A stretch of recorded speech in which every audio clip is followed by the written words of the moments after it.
Kwestiyon na Malacanang ang pahayag ni Vice President Sara Duterte na maaring matulad kay dating Senator Ninoy Aquino, si dating Pangulo Rodrigo Duterte sakaling umuwi ito ng bansa.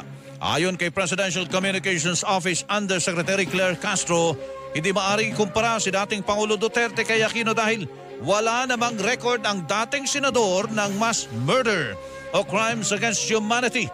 Pinaalala pa ni Castro na inihalin tulad noon ni dating Pangulo Duterte ang kanyang sarili sa Nazi leader na si Adolf Hitler. Saan po ba nakukuha itong mga kwento na ganito? Saan po nakukuha ang pagkukumpara kay dating Ninoy Aquino? Saan nakukuha yung mga threats? As a matter of fact, hanggang ngayon yung sinasabing threats kay VP Sara, hindi pa rin po na ipapakita sa NBI at saka sa PNP. So saan lamang po ito nakukuha? Kailangan po natin kasi ng mga materyales, ng mga ebidensya bago po magsagawa ng ganitong mga